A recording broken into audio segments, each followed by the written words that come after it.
Hey Mary, sorry to bug you at work. What's up? I couldn't catch you yesterday because you were pretty elusive, so I thought I'd track you down. Nicole pointed you out to me. You probably already know, but I'm seeing John. I'm Mary, 35, a nurse at the biggest hospital around. Mom of two boys, ages 3 and 5, and John's my hubby. He's 5 years my senior and works as a doc at a nearby clinic. He used to be at the hospital, but with the kids, he switched to a clinic with no night shifts. I could easily lay off work with John's job, but house chores don't quite suit me, so here I am, juggling nursing and parenting. Crazy, right? Up early, sorting lunches, breakfast, laundry, dropping kids off, and then off to work. But hey, I prefer it this way. John, on the flip side, strolls into the clinic at 9, so he's a late riser.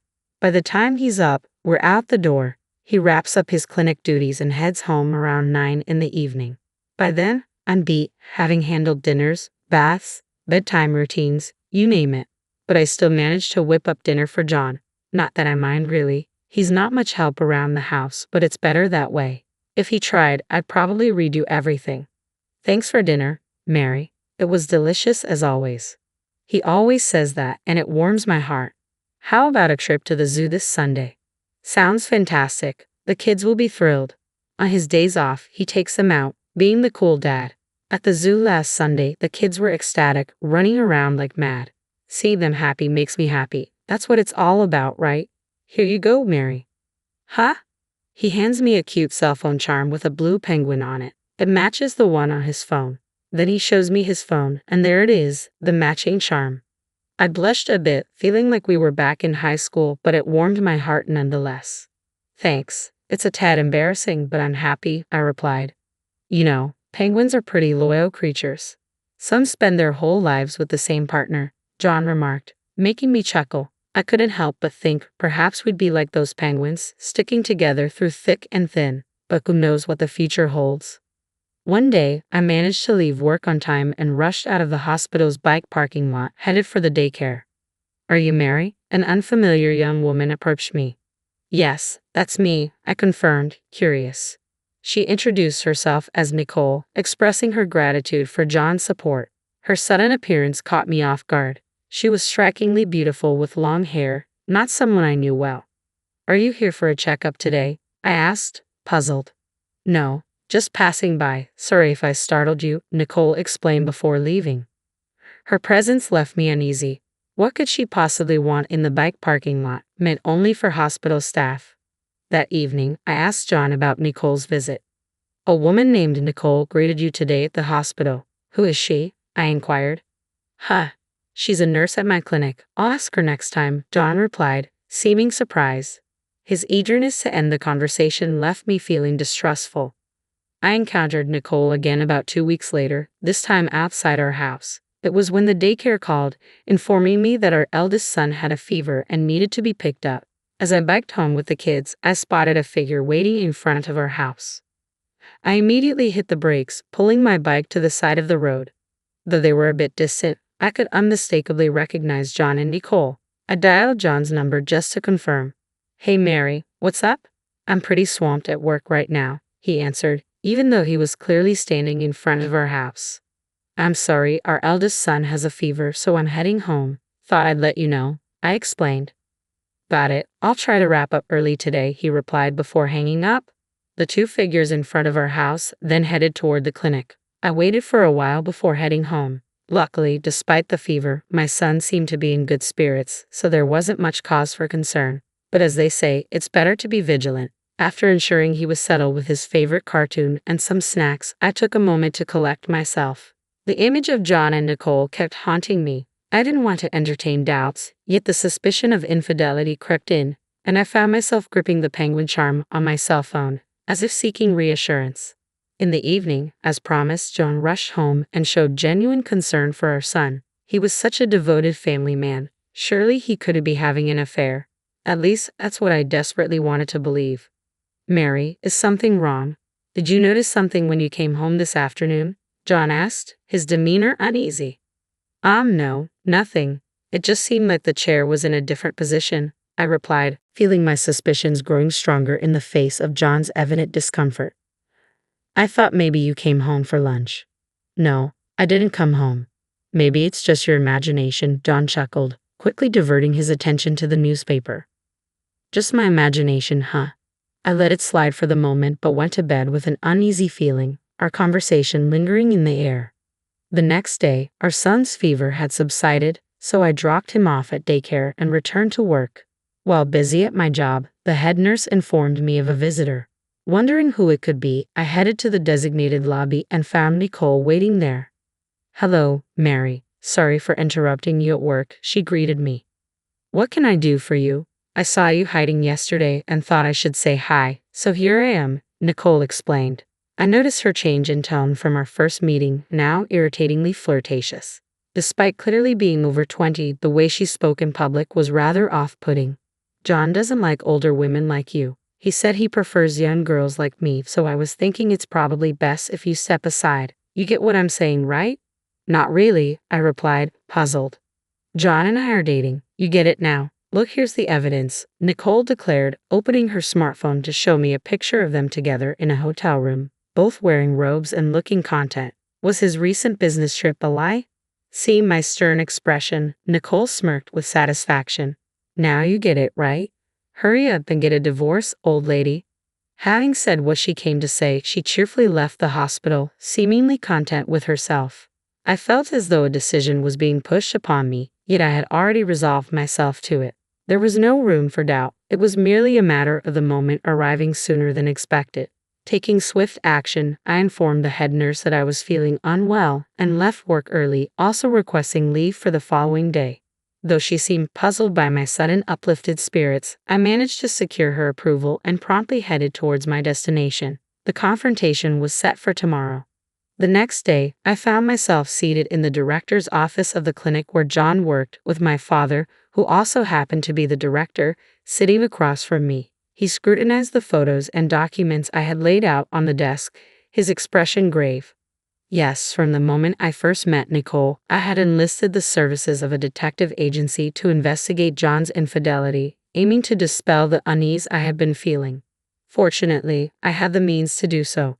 Regardless of the outcome, I viewed it as an investment in securing a positive future for my family and had commissioned a month-long investigation. Despite Nicole's limited contact, the evidence gathered over the past 2 weeks was damning. It revealed that she had accompanied John on his recent business trip, sharing the same room. Furthermore, even in their daily lives, they spent considerable time together. They had been meeting almost every day during the breaks between John's consultations, even at our own home.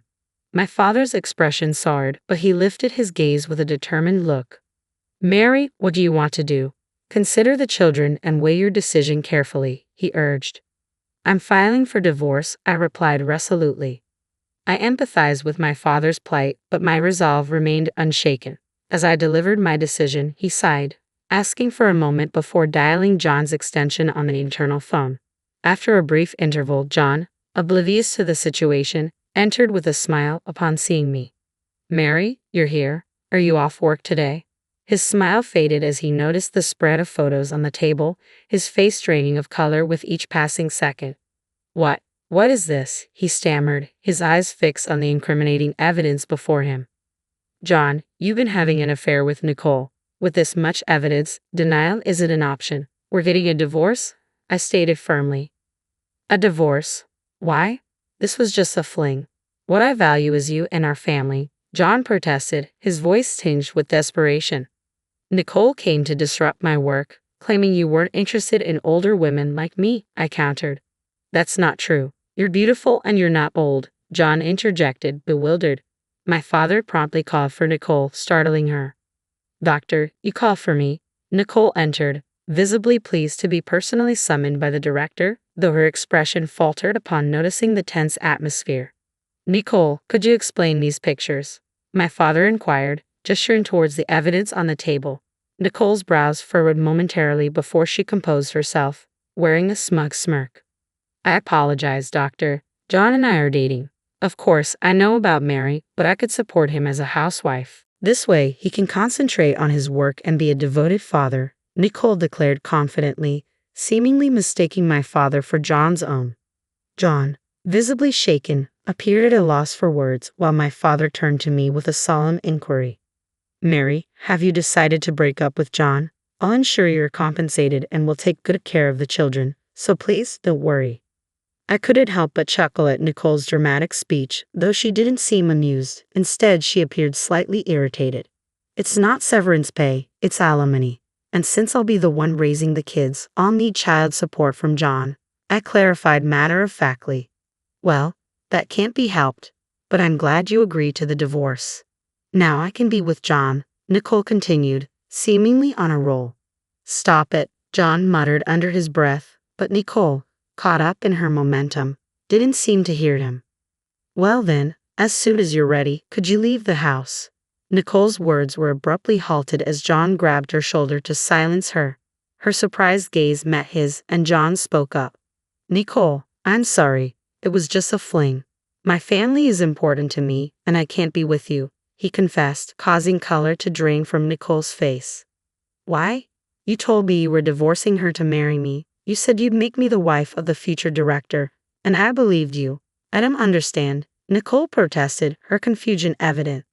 You told me you're not into older women like her. You said how lonely you are with her always at work and not at home, she continued, her tone pleading. It felt like I was witnessing a messy breakup unfolding before my eyes, and my impatience began to grow. That's enough. I'm filing for divorce from John. I'll be seeking alimony from both of you, and John, you'll need to pay child support too. That's all, I declared, attempting to conclude the conversation.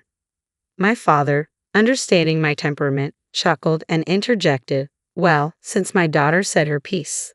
Wait, did you just say your daughter? John interrupted, visibly stunned.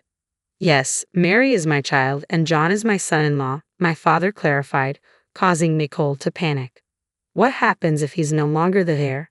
Can't he live in that big house anymore? Nicole panicked, realizing the implications. Mary, I'm truly sorry. John suddenly fell to his knees, bowing deeply to me. Nicole, now realizing she was nothing more than a fling, was left stunned. I can't ask for your forgiveness, but could you possibly give me another chance? John's desperate bowing likely stemmed from the fear of losing his job. However, no matter how deeply he bowed, I couldn't find it in me to forgive him. Besides the affair, there was another reason why forgiving John was impossible for me. That's impossible. Do you recognize this? I pulled out my cell phone and showed him the blue penguin charm. John's face paled, confirming his guilt. Yesterday, when John showed me the photo at the hospital, I had been elated. We had matching charms, and he had shared with me the significance of penguins mating for life. I cherished the blue penguin charm he had given me, but now I noticed something crucial. Nicole also had the light blue charm on her phone. Yes, Nicole confirmed. John bought it for me. Admitting defeat, John confessed to buying it. That's why it's impossible. We should break up. Nicole has the exact same one, not just a different color. That tells me enough about your feelings. I can't forgive you, no matter what.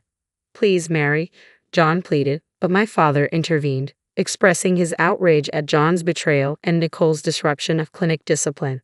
As a clinic director, I must punish both of you, my father declared. Be prepared for that. I'm so sorry, but please let me keep my job, John pleaded. We'll go through lawyers from now on. You both can leave for today, and from tomorrow, you'll be on paid leave. You don't have to come to work. Wait, I don't understand, I interjected. John, you're a doctor. Can't you work elsewhere? Quit this small clinic and let's start over. Please, Nicole, let's break up, John added. I never imagined losing my family or happiness. Are you freaking serious? You deceived me. I lashed out, my father intervening to silence the bickering between John and Nicole. Despite John's past insistence that family was paramount, his actions had betrayed us. The thought of returning to the house where John and Nicole had apparently spent every day together filled me with dread. So, I requested to stay with my parents for a while, taking my children with me. Arriving at their house, a sense of relief washed over me. Exhaustion consumed me, and I fell into a deep sleep, only to awaken in pitch darkness. Startled, I checked the clock, realizing it was midnight. My cell phone was illuminated with numerous missed calls and text messages from John. I couldn't bear to hear his voice, so I read through his apologies and excuses for the affair. Among them, I found a plea for my father's intervention, claiming remorse. A cynical laugh escaped me. It seemed John's remorse was more about securing his position at the clinic. Fury and pity overwhelmed me, leading me to forcefully tear off the penguin charm from my cell phone and discard it. A wave of sadness engulfed me, tears flowing freely even in the dead of night. My mother, awakened by my sobs, offered her comforting presence, staying by my side throughout the night. Family's warmth enveloped me, and as I yearned to build a family like this, my tears continued to flow. The next morning, I awoke feeling lighter. Though my mother expressed concern, I've always been one to bounce back quickly. I had completely cut off all emotional ties with John. That very day, I met with a lawyer introduced by my father and swiftly arranged for alimony and child support. I left the rest to the lawyer and resumed my daily life. It took longer than expected, but eventually the lawyer informed me that the divorce was finalized. John had put up a fight, unwilling to let go of both the marriage and the clinic. However, he eventually agreed to a settlement after realizing he had little chance of winning in court. Once the divorce was finalized, Nicole and her parents discovered the news and pressured John into marrying her, citing our child. I had demanded substantial alimony, and John was left with almost no money after paying the lump sum for child support. Nicole was furious at the turn of events, neglecting housework, which led to constant arguments between them. The lawyer kept me informed of these developments. Moreover, although my father now ran a small clinic, he had a vast network from his previous role as a department head at a large hospital. News of John's situation spread quickly in the area, making it challenging for him to find employment as a doctor elsewhere. Whether he would leave town or find a different job was of little concern to me now. My father decided to rent out our former house to someone he knew, respecting my desire not to return there. I resolved to build a new home for my family of 3 with my own finances. Until then, I planned to stay at my parents' house to care for my children. Despite my young age, I jokingly mentioned to my parents that I wondered if there might be someone else out there for me. They laughed, teasing me about my impatience.